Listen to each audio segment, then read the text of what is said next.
everybody. Randy Patterson here with Boomerosity. Now, I have another fun interview for you to watch and listen to. Growing up, I'm sure you're just like me. You remember all those great songs on the radio. Songs like The Look of Love, Raindrops Keep Falling on My Head, Walk On By, and of course, that huge one, What the World Needs Now. And you can't listen to those songs without feeling uplifted, positive, and having those songs just play over and over in your mind. And those songs and many, many, many other very familiar tunes were written by the late, great Burt Bacharach, who passed away in February of 2023. His director and arranger was a gentleman by the name of Rob Shirakbari. I hope I've got that exactly right. And what a fascinating guy Rob is. He started out as Dionne Warwick's director and arranger, and through her and touring together with Burt Bacharach, he became dear friends with Burt and also became his director and arranger. And they developed this close bond right up until Burt's passing, which, in my opinion, was far too soon. He's greatly missed today.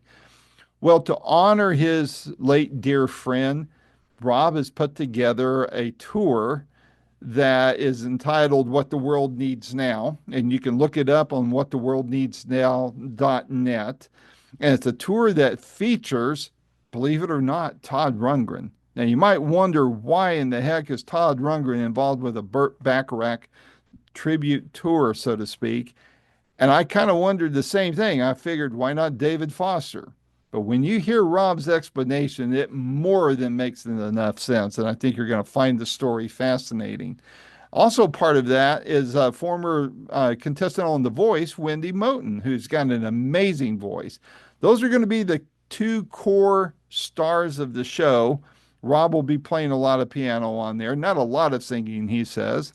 But then, depending on which town you catch the show at, whether it's LA, Atlanta, Chicago, who knows where, you're going to have some surprise guests. So I would highly encourage you to catch that show if you can, if it's coming anywhere near you. I'm going to try to catch it. Not sure where yet, but I think the show will be amazing. And I think Todd Rundgren will just be exceptional on this thing. So as always, would you mind hitting like?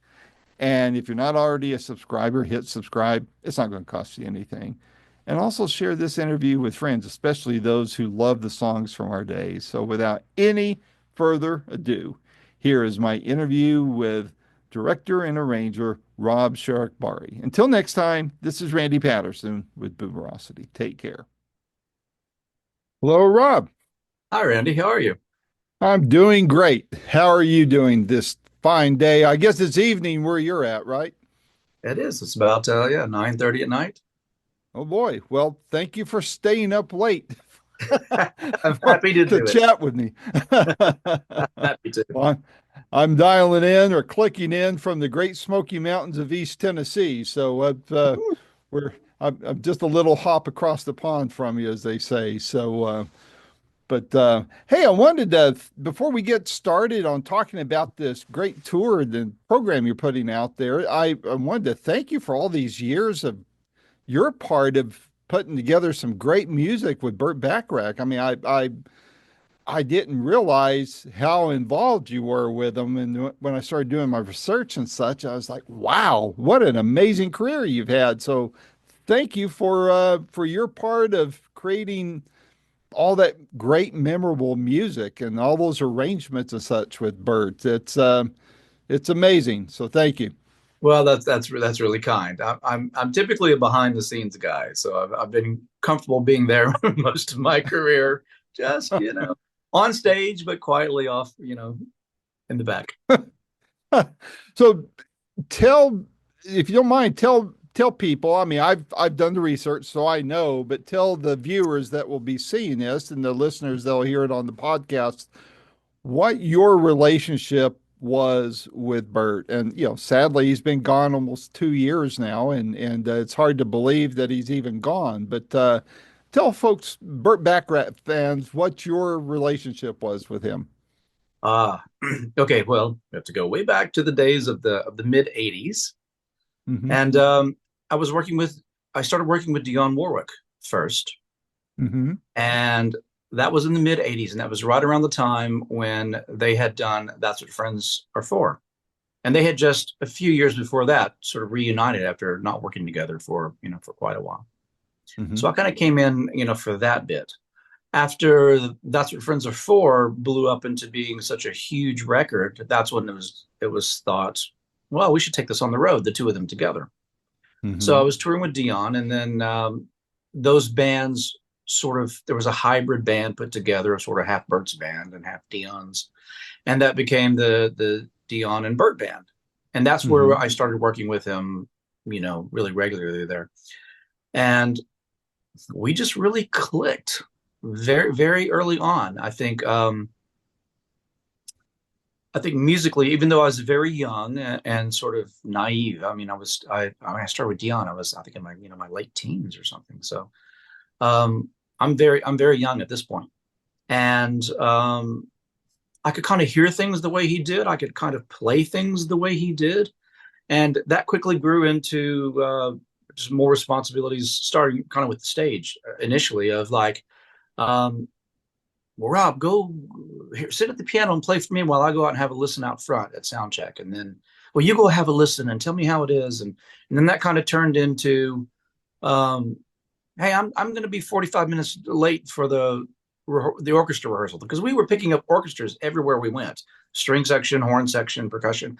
So you do the first 45 minutes of rehearsal, sit in my chair. And so that was a big routine that kind of started early on. And I'd be kind of being Bert. And at some point he'd come and tap me on the shoulder and sort of we'd not even break into stride. I would be playing, I'd get up and he'd sit down and that kind of, we just had a simpatico and he's got, of course, really refined ears. Everyone knows that. And I think he found out that I sort of did too.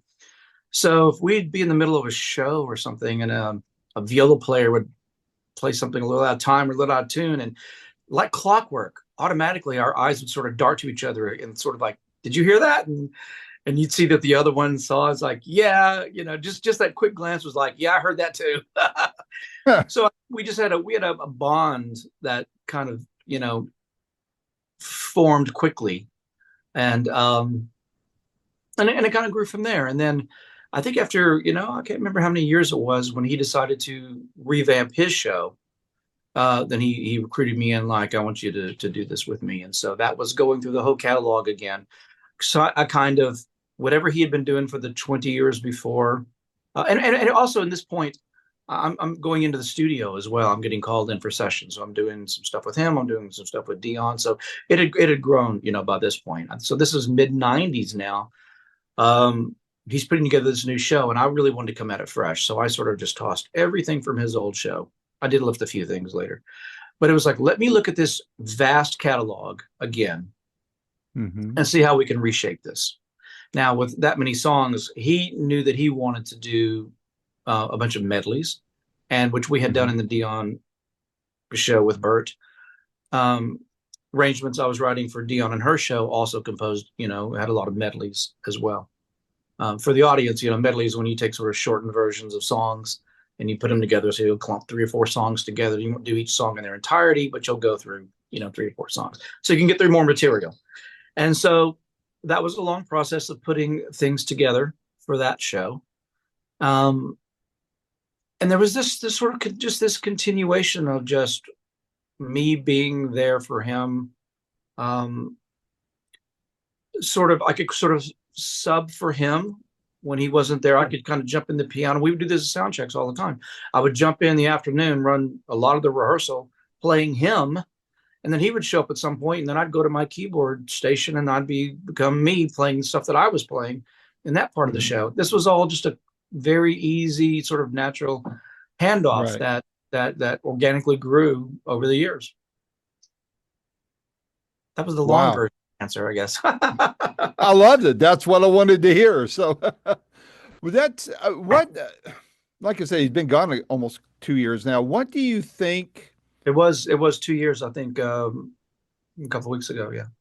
Yeah. So, yeah, for some reason, I was thinking it was like April or May, but you're right. It was a couple weeks ago. What, what do you think is the least known or most misunderstood aspect of Burt you that you see the most of? I'm going to answer this from two perspectives. I think from an audience perspective, I think, and you'll see this when you come to our show. There will be a lot of the audience that more than once will say, "I didn't know he wrote that song." Probably more than once, and oh, I didn't Yeah. know he wrote that song. Um, that's the audience perspective. From a musician perspective, this is very interesting here. I've been doing this so long that I've seen a lot of different band members come and go. That's both in Dion's camp and in Burt's camp. Hmm. And there have been some really fine musicians with great credits Hmm. that folded and tanked and could not do this music because to the ear it sounds really simple. It's really beautiful. It sounds like there's not a lot of notes. And a lot of people think, I think when they think of Burt Bacharach, they make the mistake of saying, "Oh, that's one of the Phil Spector throw in the kitchen sink." There's a bit of everything in there because in that this huge body of work, yes, there are everything makes its appearances at some point. Hmm. Tubas and uh, waltzes and uh, big orchestras and small things and handbells and at some point everything makes its appearance, but not all in the same song. Right. He's very economical. It's a beautiful puzzle piece, and so everything has to be in its spot. And there is what is required to do this music is you have to have your jazz knowledge, your skill set, your sense of timing, your sense of listening and responding. And yet you're not going to use all of your skill set. It's going to get whittled down to something really pure. And there are a lot of musicians that just can't do it.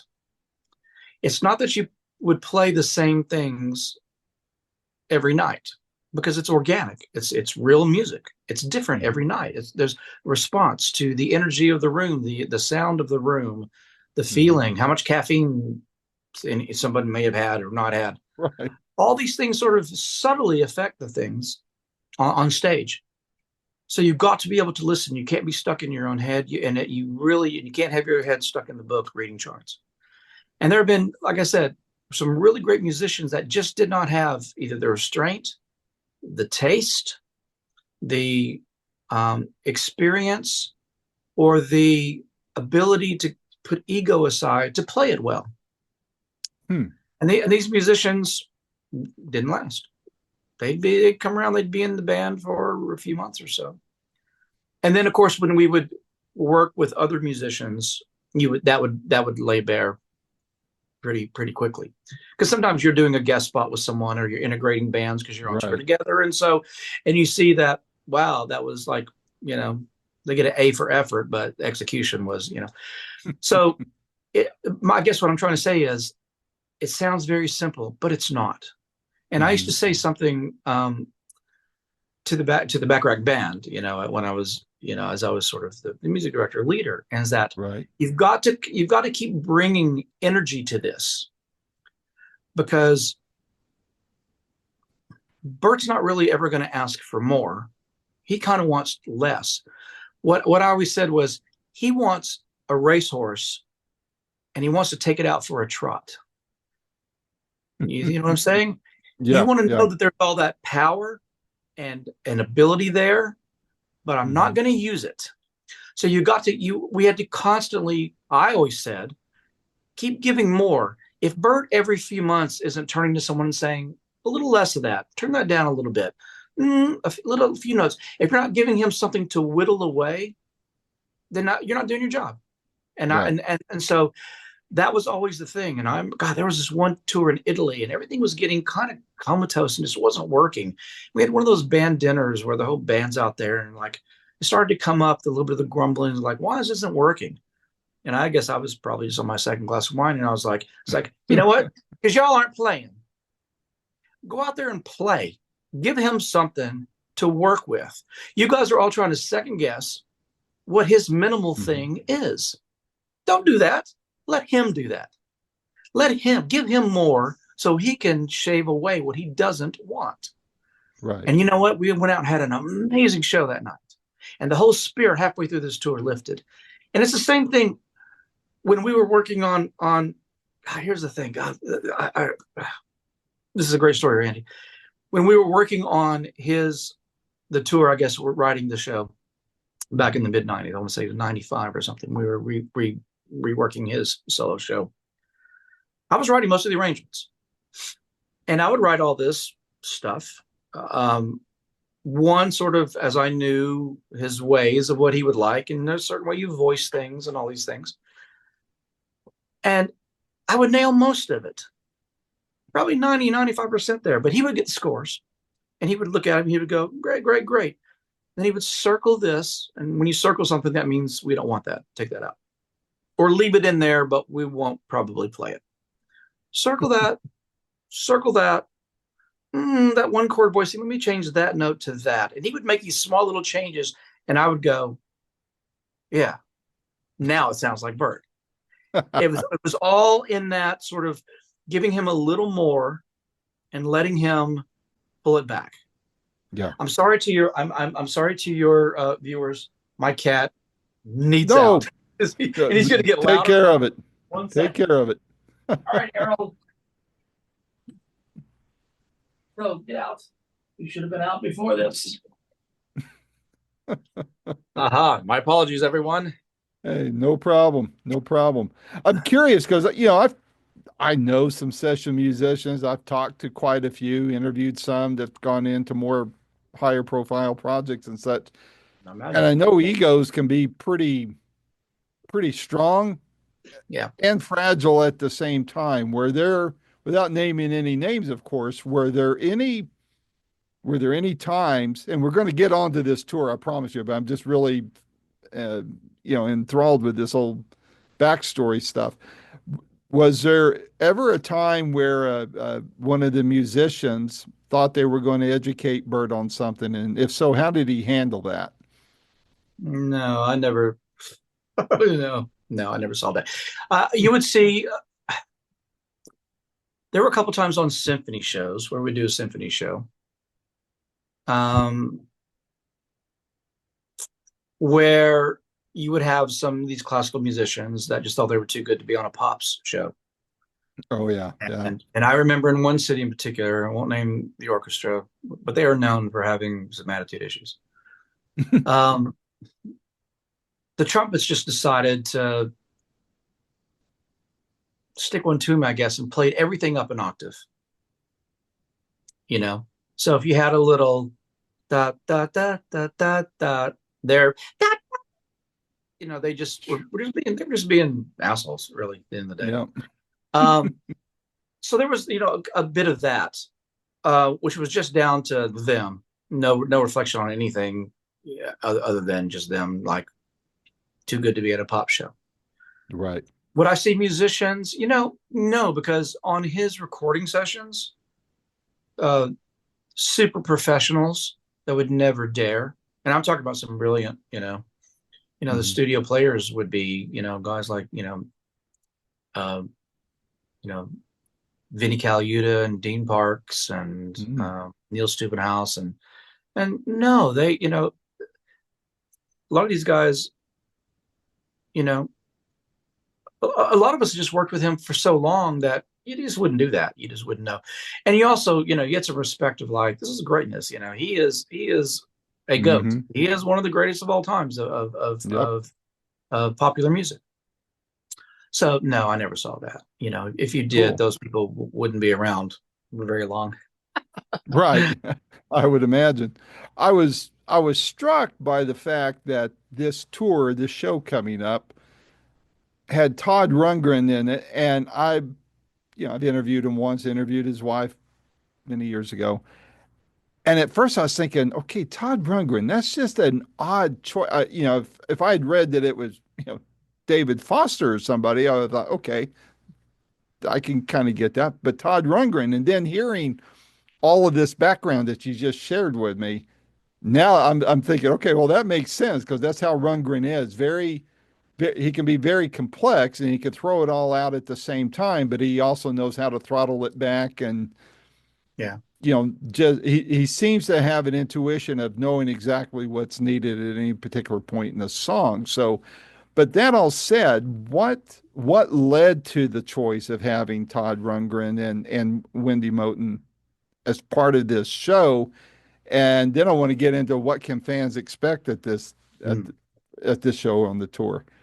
All right. That's three questions. Let me see.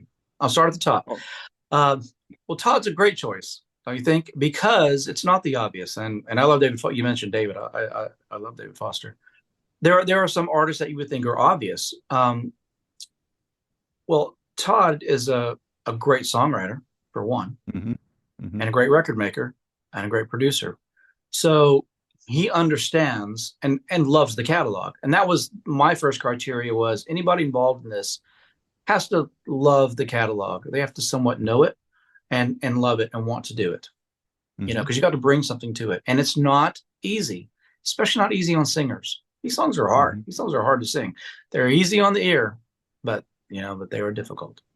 Right. Um, so that's a great sort of sort of a crash of aesthetics a bit, not hmm dissimilar from the Elvis Costello collaboration.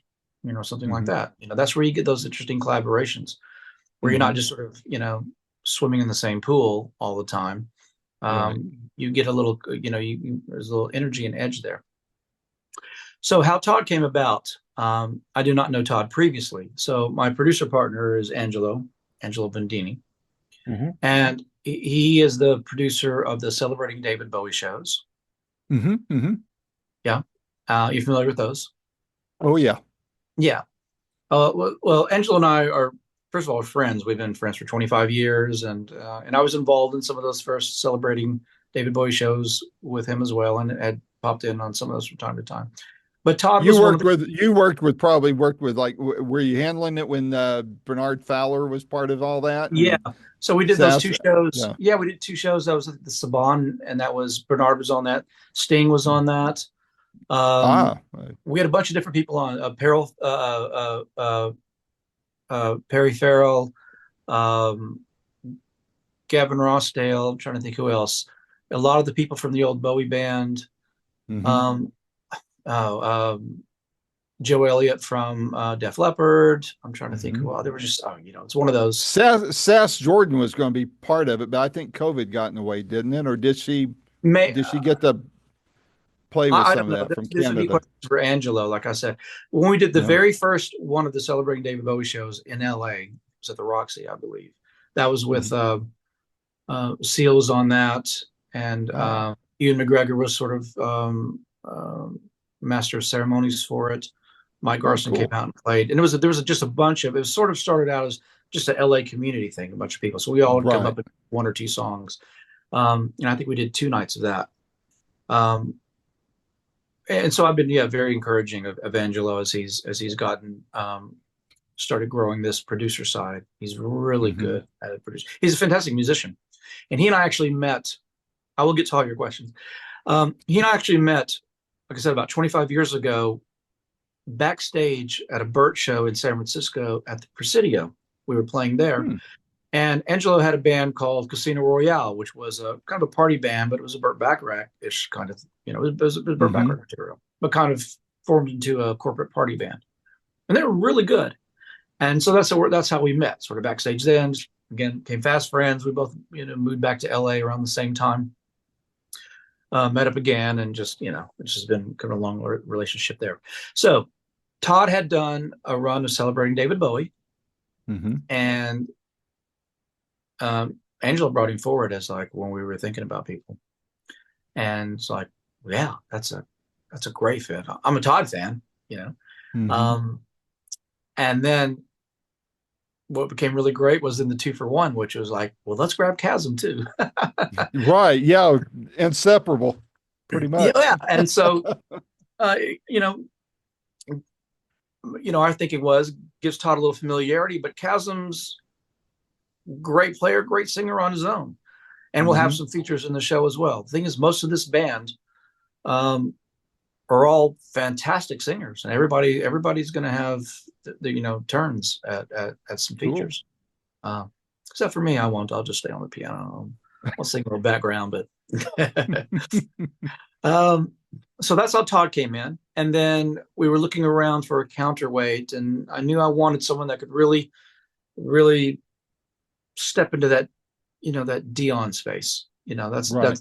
That's a big space in the catalog. So you need the right energy, you need the right voice, you need the right range, Hmm. you need the right texture, you need the right skill set, and then she just such a lovely lady on top of it. So Wendy ended up being a great choice to round that out.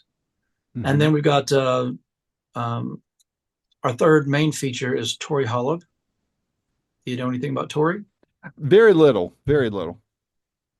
Tori is she's really kind of an online phenomenon who's gotten gotten labeled sort of not the next Karen Carpenter, but she sounds a lot like Karen. And Wow. she has done some really great covers. So I knew of her online. My wife brought her to my attention about a year ago. My wife is an English artist called Rumor, and Oh, I didn't know that. Cool. yeah, and so she showed me Tori. I was like, wow, yeah, she's really great. And so when this came up, I really lobbied for her to get her on board. I was like, this should be great for this. Because there's a really sweet young, girl next door kind of energy around Tori, Hmm. and she sounds amazing. So that sort of rounded out our front line, and and then we started putting the band together around that. Hmm. Hmm. So what can fans expect when they would, I mean, you're going to get a mix, I would imagine, mostly, I'd say probably 60-40, 60%, 70% Burt. And then when Todd's name is out there too, you're probably going to get the Toddies out there. So what, what can both camps expect from these shows that you're going to be putting on around the country? Well, this show is it's Burt Bacharach music. That's what we're doing. Right, right. Yeah, this is all. It's already hard enough to squeeze down all the songs that we about 5 more minutes looks like. Um, when we put this together, Angela and I started with like, let's get a Spotify bucket going of like all the songs that could be in this show, and like this, there were 60 songs, 60 songs that were hits or well known that people know. And when Hmm. we didn't have to we weren't digging deep into the catalog, and that was easy. It's like, well, we can't do 60. That's going to be a 4 hour show, but we got Right. to whip it down. And so what you're going to expect is you're going to get good doses of Todd, and you're going to get a lot of songs, and you're going to get a Cool. big dose of Wendy, big dose of Tori, some of the other people in the band. We'll be doing some instrumentals, some things that Hmm. people recognize. Again, what's going to happen is there's going to be a lot of wow, I forgot that song, or I Yeah. didn't even know he wrote that song.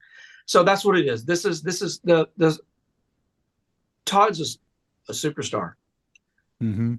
And the real star of this show are the songs. That Exactly. is what's front. That's what's front and center. This is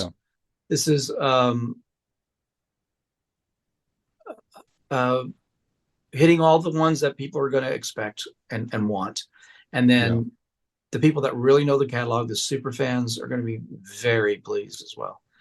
So that's what you can expect. It's going to be a great night of great songs.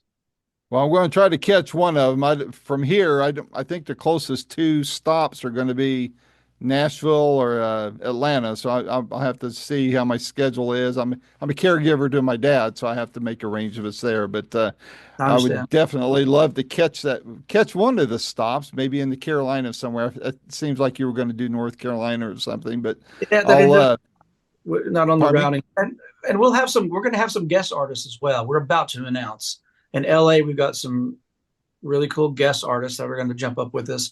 I imagine when we hit Nashville, we'll have at Oh yeah, least yeah. at least a guest, one or two maybe guests there. We're talking about some things in Atlanta. We're talking about some things in Philly. And when we hit the New York, New Jersey area, there's some things in the works. So Wow. depending on what show you come into, there'll be some extra surprises as well. But we'll Well, hold if I those get back. the, yeah, I don't want to blow any secrets here, but yeah, if I can make it, I'd love to maybe very quickly, you know, shake your hand and see each other face to face if that's possible. But sounds like an amazing show. I'm hoping I get to catch one because I loved Bert's music and was heartbroken when he passed. And Yeah. I'm glad to see you're taking this and carrying that mantle forward. I know you'll do it more than justice because you're so integrated into his work. So I know it's going to be a show worth catching for sure. So, but well, listen, I know you got to run to the next interview. I could talk to you for another hour at least, but please stay safe, and I hope to catch you at one of the stops here in the States. Thank you, Randy. We'll see you All at right. one of them. Huh? All right. Take care. Bye bye. So much. Bye bye. This has been another stellar episode of Boomerosity with your host, producer, and friend, Randy Patterson.